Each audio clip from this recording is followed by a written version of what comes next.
ladies, I am so excited for you guys to have paint night. Is one of those things, me and Drew, we're not going to be there, but I wish we could be. The thing I love about this paint night is they say there's no skills or experience necessary. Anybody thankful for that? Because, when I saw they were doing this, I was like, oh man, art. Like, I am probably the most artistically impaired person you've ever met. Like, my stick figures, you're like, what is that? And I'm like, it's a stick figure. And you're like, you can't tell that. In fact, my mom passed away a number of years ago, and I remember we were cleaning out her house. And, you're going through all her stuff, and you're like, oh, look, there's some cute pictures of me from childhood. And there's some of our adoption papers from when my siblings were adopted. But you know what my mom did not save any of? Any of my childhood drawings or paintings. There was not a single one of them. I am so artistically challenged, like so much that a mother couldn't even keep that. It is a thing. But what I did find out, which is fascinating, is there is a famous painter that I have something in common with. Vincent van Gogh, one of the most famous painters of all time. He and I have got some things in common. Because when Van Gogh was young, he thought, I know, I'm going to be a pastor. I'm going to go into the ministry and I'll pastor. And, he started going down that route until things just didn't quite work. He faced some setbacks. In fact, during those setbacks, his dad even recommended him to go to an insane asylum. And I would say people going into ministry should be in, just kidding, we're not saying that. Fortunately, Van Gogh decided to become a painter. And what's crazy is we know Van Gogh to be famous, but when Van Gogh was alive, he created art that nobody valued. Like his entire lifetime, while he lived, he sold one single painting his entire time. For years, he worked and painted with no recognition, no sense that he was being successful. He lived his entire life in poverty, struggled with depression, and widely people considered him to be a failure. Well, today we know he is one of the most famous painters of all time. His Starry Night painting right here in the New York Art Museum is valued at well over $100 million. Pretty remarkable. And you're like, all right, cool story, Pastor Kevin. What does this story have to do with us? And here's what I wanted to ask this morning. Have you ever given yourself to something? You went full in. You had some knowledge, you had the ability, you had some know-how, and you're giving yourself to this thing only to find out it's just not working. Things aren't working. I'm doing everything right. It's just not working the way it's supposed to work, right? In fact, I was thinking about this years ago. Sam and I, we would take kids from Madison House and we'd take them up to summer camp. And in that season at camp, we had young kids. We had 5 kids who were all young. And we were in the season where we're trying to figure out, how do you do the parenting thing right? Like, how do you raise your kids right so that way they become good, productive, healthy, well-balanced adults, right? And so what we would do is we would go to respected older people that had their kids through, and we're like, hey, tell us something that you did that you're really thankful you did, and tell us something that you regret with your kids, right? Because this was our way to get a bunch of wisdom from people who had been before us, and then we could figure out what's the right system for us to do for our kids. And so we're at camp, and we're in the kitchen, and one of the cooks that came up that week, he had been a pastor that we had respected, and we asked him that question. And I remember he said this. He said, I'm going to let you in on a little secret. Okay, I'm ready. He said, parents can do everything right. They can give their kids the right education, whatever that may be. They can have the right rules. They can put them in the right kind of activities to fill their schedules. They can have the right balance of protection versus exposure. They can do everything just right, and their kids will still turn out poorly. And he said, on the flip side, there are some parents, and you're like, you did nothing right. You messed up royally. And somehow those kids turned out well.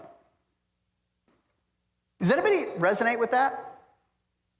where like you tried your best for whatever it is. You tried your best in whatever.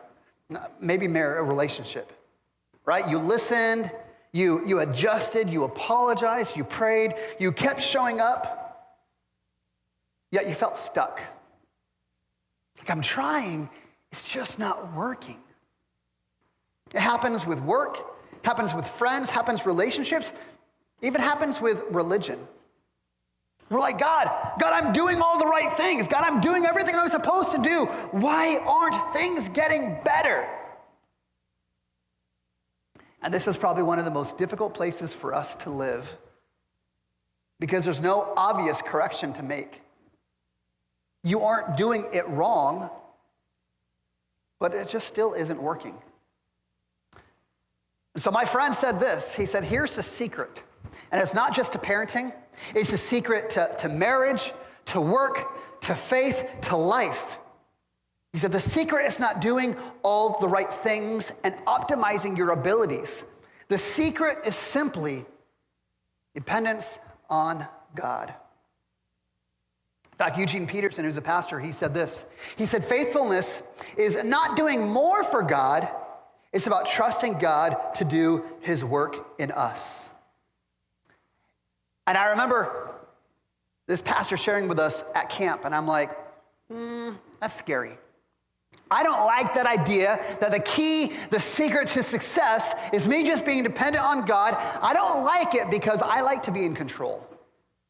I like to feel like what I'm doing has a direct response to the outcomes that I want. But the idea is that when experience and expertise and effort cannot produce the godly fruit that we want, the solution is not to try harder, is not to get better. The solution is simply to become dependent on God. So let me say this. Welcome to Restoration Church. We are glad that you are with us this morning. If you're new to us, let me tell you, we are an imperfect people following a perfect God, and we would love to have you join with us on this journey. We've been in a series that we started last month called Dependent, looking at the first couple weeks of the year, where we're trying to anchor our hearts on the words that Jesus said in John 15, when Jesus said, abide in me, because apart from me, you can do nothing. And this really is going to be our vision and our heart for 2026, that we would be a church that would be marked by prayer and dependence on God. And if we can do that, hopefully we can see this God-produced fruit in our lives, in our church, in our families, in our city, beyond what we can imagine. Today, we're looking at Luke chapter 5, and I love this story because I think this story connects with so many of us because it wrestles with a question that I'm pretty sure many of us have asked ourselves at some point. And the question is this: what do I do? What do I do when I've done everything right, but it's still not working? Right? You're doing your best. You're doing all the right things. You're doing it all. It just isn't working out. And I love this because in Luke chapter 5, Peter, who's one of Jesus' disciples, he finds himself in that same position. He's an experienced professional fisherman. He's done everything right as a fisherman, but he comes back empty. And what he's going to learn and what he will teach us is that the blessing of God is not contingent on our expertise and our effort, but the blessing of God is contingent on our dependence on God. So, we're calling this when expertise meets dependence. Here's number one for us this morning. Dependence often starts in the places that we feel most comfortable. Verse 1 is going to give us a little bit of context. It says, on one occasion, the crowd was pressing in on Jesus to hear the word of God. When Jesus was standing by the lake Gennesaret, which is another name for the Sea of Galilee back in the Middle East. Verse 2, and Jesus saw 2 boats by the lake, but the fishermen had already gone out of the boats and were washing their nets. So here's our context. This is early in Jesus' ministry. People had heard about the miracles he's doing. They heard about how he was teaching the word of God with authority, and they were like, man, we want some of this. We want to hear him. So they're gathering around him at this lake, at this body of water. They're anxious to hear him teach. And so verse 3, it says, getting into one of the boats, which belonged to Simon. Simon, this is Peter. Jesus changed his name to Peter later, but you'll hear me call him Peter, not Simon, but it's the same guy. So Jesus asked Simon, he gets into his boat and he asks him, put out a little way from the land. And Jesus sat down and taught the people from the boat. So Jesus gets in the boat. Like, why is he getting in the boat? Well, he's got a crowd of people gathering around him. They're all clamoring for selfies and whatever the millennials are doing these days. Actually, I'm a millennial. Whatever the younger generation is doing with their phones. And so he says, let me get in the boat so there's a little distance between me and you. As well as on the water acts as a natural amplifier, right? So now he can teach the people. They can all listen. But here's the thing.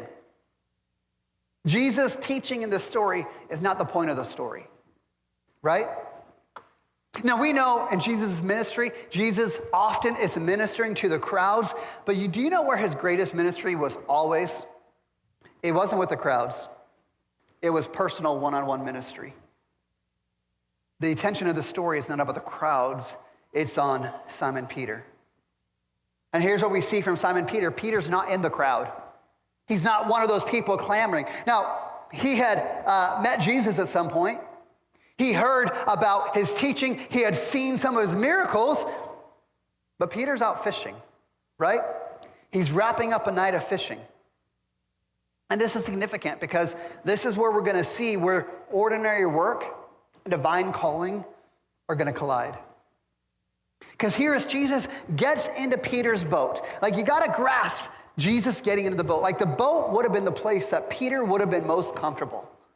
Like some of you guys would recognize this, right? You got your truck, you got your space. Like it's a place where you're comfortable, right? It's your space. And so here's Jesus getting into Peter's space. This is the place that Peter is most comfortable, where he feels the best. And Jesus shows up, and Peter's like, well, okay, then I guess you're coming in the boat, right? Let me ask you this. Where are the places where you are most comfortable? Where are the places that you are most confident? For Peter, it's his boat. Where's that place for you? Is it in your marriage? Is it in your work? Is it in your home? Is it in your school? Is it in your situationship? Is it in your bank account? Is it in your politics? Is it what you do on your phone? Let me ask you, if Jesus were to show up, would you allow him into that space? Or would you say, Jesus, this is my space. This is off limits. I don't need you in here. Jesus, you belong on church on Sunday, and I'll go, but you don't get to come into my work or my school or my thought life. Like, I'm comfortable with this. I don't need you in the middle of it. Listen, here's the thing about dependence. We're talking about dependence this month. Dependence begins when we let Jesus into the places that we think we've already mastered. Dependence begins when we allow Jesus into the places that we feel most confident, that we feel most capable. We might not understand what God is doing, but will we be available when and where Jesus shows up into our life? In fact, let me ask it this way. Where have you allowed Jesus to teach and his word to inform, but you haven't allowed him to actually lead in your life? Number one, dependence often starts in the places that we are most comfortable. Number two for us this morning, dependence requires us to trust God's word rather than our expertise. Verse 4, it says, when Jesus finished speaking, he said to Simon, hey, put out the boat into the deep water and let down your nets for a catch. And Simon answered and said, Master, we toiled all night and we took nothing. All right, let me ask you this question. Are there ever times in your life when God speaks or you read his word and you're like, God, that doesn't make sense. God, that's dumb. Like, no, I don't want to do that. That does not make sense, right? Peter is an expert fisherman. He's professional. He spent the previous night out on the water and caught not a thing. And here's Jesus. Jesus is not a fisherman. Jesus is a carpenter and a teacher. And Jesus is like, hey, Peter, you're the expert, but here's what I want you to do. I want you to go and put your boat out into the middle of the day, which is the wrong time to fish. I want you to put your nets into the deep water, and I don't want you to put one net out. I want you to put multiple nets out. Jesus speaks this word that goes against Peter's expertise, his experience, goes against common sense. Naturally, Peter's got a little bit of doubt. Oh man, Jesus, I don't know about this, man. But I love what he says. At the end of verse 5, Peter says, but at your word, I will let down my nets. I want you to notice this because this is striking. Peter's response is not overflowing with this great faith. This isn't like David running in to fight against Goliath. I got this, God's with me. No, Peter, he knows how to fish. He knows that Jesus' plan doesn't make sense. And he communicates his doubt. Jesus, I was out all night and I caught nothing. But he still chooses obedience despite his doubts. Isn't it remarkable? Where we can actually live in this tension between faith and doubt. Because as we talk about being dependent, like dependence means that we are trusting God's word when it competes with our expertise and our resume and our experience. That when we look and we're like, Jesus, what you're saying, it doesn't make sense. It's okay for us to doubt that, but we still have to choose to trust. In fact, you guys know this, I'm a sports fan. Let me just say this, go Seahawks next week, right? Yeah. Any Patriots fans in the house? Yeah, we got people we can pray for. We'll be praying for those guys. Love that we're going to teach them how to lose well. Sports analogies, right? So Tiger Woods was one of the greatest golfers of all time. He is one of the greatest golfers of all time. And what's fascinating is Tiger was incredibly successful in the beginning of his career. He completed something that's called the Tiger Slam, where he held the 4 major golf championships at one time. Right? So he's on the tail end of winning these 4 major championships. He is the #1 golfer in the world. And at that point, Tiger Woods decides to go to a golf coach to completely rebuild his entire swing. Now, he's at the heights. No one's better than him at that point. And you're like, what are you doing, dude? You're the best of the best. Why are you changing your swing? It's clearly working for you. But Tiger Woods, he trusted his coach's vision of a more sustainable swing. And the process he went through was painful. His performance dipped. Critics questioned what he was doing. He looked foolish. But over time, that change extended his career. He went on to win twice as many major championships at that point. He submitted his proven skill to a greater voice, trusting this short-term discomfort that produced long-term fruit. That is what dependence is. It is when we choose trust over our expertise, when both those things are in the boat, right? Because there's going to be times for all of us when God's word is contrary to everything that we know and we've experienced and we think and our knowledge and our expertise. Because dependence looks like trusting God when his word is contrary to what we think. Number 3, God's blessing flows from dependence, not optimization. Here's verse 6. When they had done this, they moved out to the deep water, they put their nets down. It says they enclosed a large number of fish, so large that the nets were breaking. And they signaled to their partner boats, and the other boats came to help them. And they came and they filled both boats, so the boats began to sink. Now, can I just be honest here for a moment? Can I tell you that I think this is a hard thing for me? I mean, just for me. Because when I'm trying to accomplish something in life, something in marriage or kids or leadership of the church or my finances, like it's ingrained in me, and I'm convinced that I need a better system. I need to be more effective. I haven't done the right thing, so I need to start doing something different for things to work out. Why? Because I like to be in control. I like to feel like what I'm doing is going to guarantee success and make things work out the way I want them to, because I want to be responsible for the outcome. And it is incredibly difficult for me to simply trust and be dependent on God and let go of things and allow him to do what only he can do. Which is why I think this story is so beautiful, because you see this blessing of God, whether that be his peace or his joy or his healing. Like the blessing of God is not dependent on us doing the right things or doing better.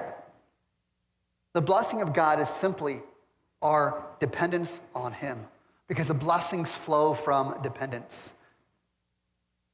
And here's the beauty of this story, right? Is that when we are dependent on God and his word, his blessings are so much greater than what we could ever imagine on our own. Like for Peter, I imagine him as a fisherman, like, man, it'd be great for him to catch a dozen fish or, 2 dozen, 3 dozen fish. I don't think that Peter could imagine catching so many fish that his boat is beginning to sink. Because again, we're like, hey, here's what I can accomplish. I got 12 fish. I'm awesome. And God's like, I can do way more than you could ever imagine. That's remarkable. God's blessing flows from dependence, not our optimization. Number 4, dependence always produces humility, not arrogance. And I'll be honest, I'm reading the story, and I'm like, okay. If I'm Peter, right, and Jesus gave me this boat full of fish, so many fish, and my boat's beginning to sink, my first thought, again, don't judge me for this, but my first thought is, man, this is a catch of a lifetime. Jesus, let's go into business together, right? Jesus, you do this again next week, and we'll be 50-50 partners, right? We'll split the business. Like you just keep bringing the fish, and I'll catch them. You just tell me where to go. Like, okay, Jesus, forget 50-50. We'll go 90-10. Like, you take 90. Come on. Like, this is amazing. But that's not Peter's response. He catches the catch of a lifetime and not trying to capitalize on it. Verse 8, it says, when Simon Peter saw it, he fell down before Jesus on his knees, saying, depart from me, for I am a sinful man. Simon is not trying to capitalize on the fish and on the blessing. I'm like, why not? Why not? Because when you actually come face to face with the greatness of God, and you see how big and marvelous and wonderful he is, you can't help but recognize how insignificant you are yourself. When you come face to face with God, the Almighty, the creator of the universe, you can't help but realize how small and insignificant you truly are. In fact, it reminds me of Isaiah chapter 6. Prophet Isaiah, he sees the Lord high and lifted up. And Isaiah's first response, seeing Jesus, seeing God high and lifted up, his first response is, woe is me, I am ruined, for I am a man of unclean lips and live among a people with unclean lips. Why? Because when we truly see God for who he is, naturally we're going to see ourselves and realize, man, we are not all that we think we are. We are sinful, broken, dependent people in need of this mighty, big, huge God. And last thing for us this morning, number 5, is dependence will always lead us to calling. Because after the miracle gets done, Jesus doesn't go and tell Peter, hey, here's how you catch more fish. No, it says, verse 9, he says, do not be afraid. From now on, you'll be catching men. And all the single ladies are like, hey, I want to learn how to do that. That'd be fun. All the single ladies. See, the blessing and the fish are not the destination. The blessing and the fish was simply a doorway. Like, do you realize that God doesn't bless you to make you comfortable and to make you successful? No, God blesses us to draw us into his work. And here, God comes in and blesses Peter beyond what he could imagine. And it's not, Peter, now you go make yourself great. It's now, Peter, I want you to join me on mission. And I want you to notice what Peter does. Verse 11, it says, when they brought their boats into the land, they left some of their stuff and followed him. Oh, no, they left everything and followed him. See, I keep saying this story is not about a boat. It's not about some fish. It's not even about, because if it was a story about a boat and some fish, Peter would have stayed. He would have been like, oh, I'm in, let's go do this some more. But when you experience the grace of God, when you experience his blessing, his salvation, his provision, his healing, when you experience his peace, what happens is that dependence on God, it reorients your priorities. It changes your purpose. Because the fruit of dependence is not provision. It is participation in God's mission. And so as God blesses Peter in this remarkable way, he's like, all right, God, I'm in. Where you're going, I'm going. Let's go catch men, whatever that looks like. Again, that question we asked to start out today is, what do we do when we're doing everything right, but it's not working? Because it's about dependence. And here's our summary, our big idea this morning, is that God's power and his provision and his calling flow freely, not through our expertise, not through our abilities, not through our competence. It flows freely through our dependent trust on God. That we want God's blessing in our life, his healing, his power, his provision is not a result of us trying harder and being better. It's a result of us being dependent on him. So what does that mean for us today? Again, I've said it too many times. The story is not about Peter or a boat or a fish. The story is a mirror to our own lives. And this mirror is asking us not, do you believe in God? No, I believe it's asking us, where have you quietly stopped depending on the Lord? And leaning into your own understanding, your own ability, your own expertise, your own experience. In fact, the question I want us to sit with this morning, I want everyone else in here to sit in this question. Where are you most competent and least prayerful? Let me ask that a different way.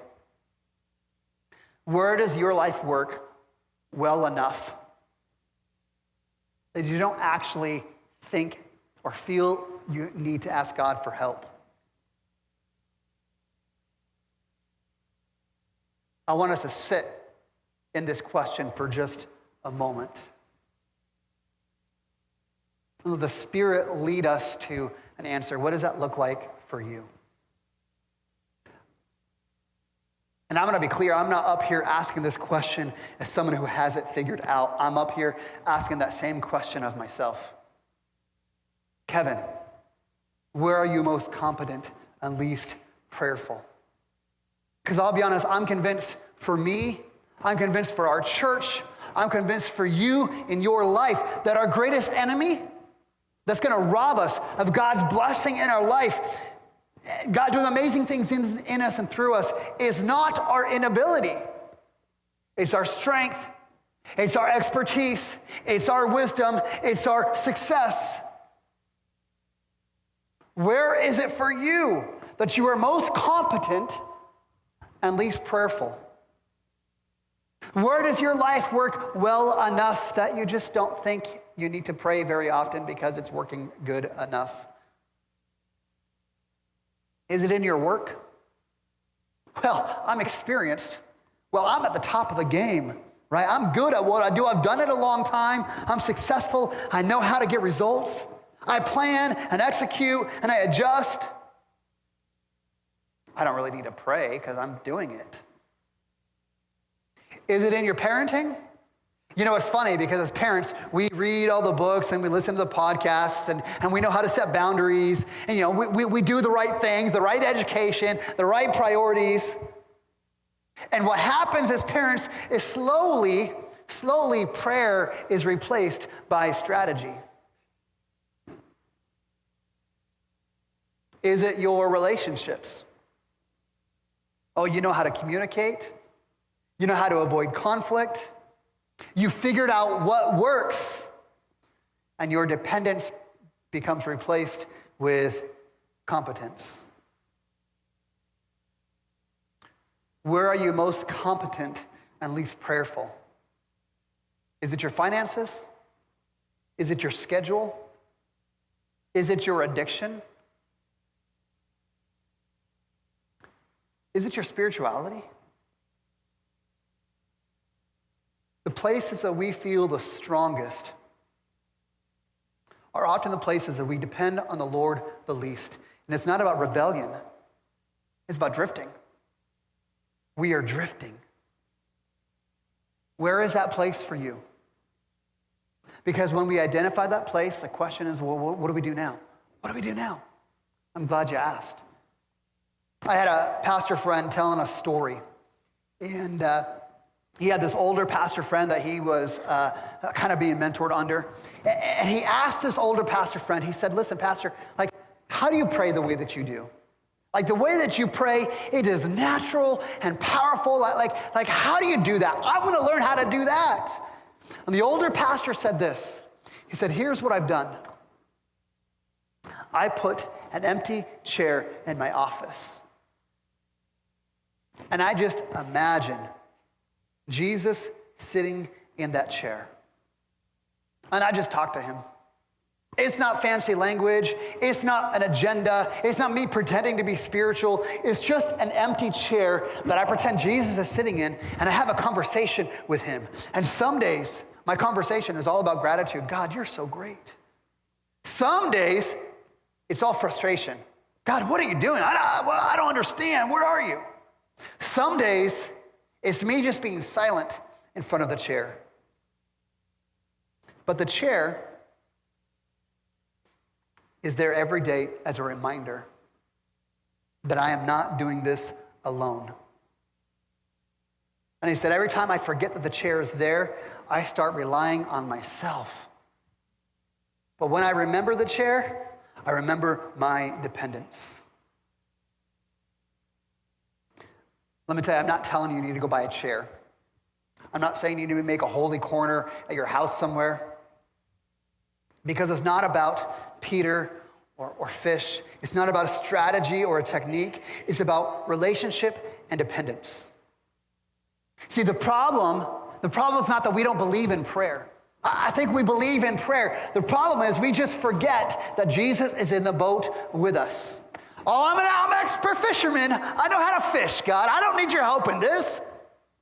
No, we forget that he's in the boat with us. We forget that we're not carrying everything alone. We forget that his blessing is greater than anything we could manufacture or imagine on our own. So here's our application. Here's what I want you to do this week. I want you to choose a simple reminder, something, a symbol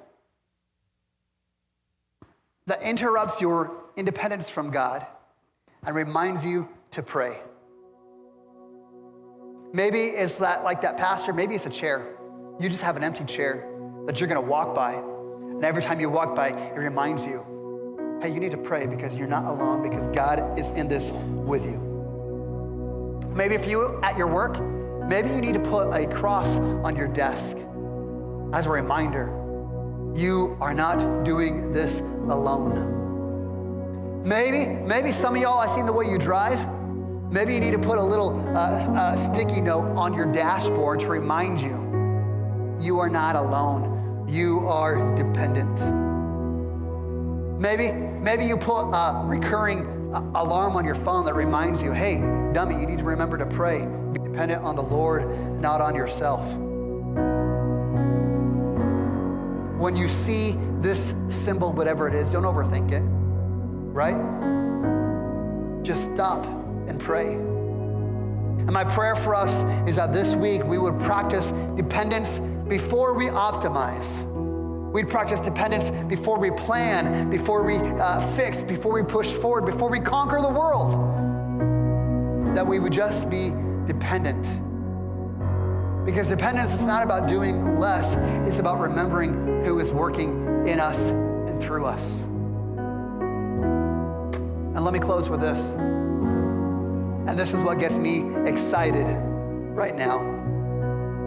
Is when I think about Restoration Church, I love what God is doing right here.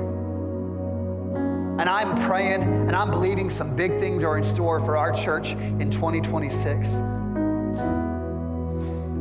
But I have to admit, like I sit here and I just think, what if Restoration Church was not known by how capable we are? But what if we were known for how dependent on God we are?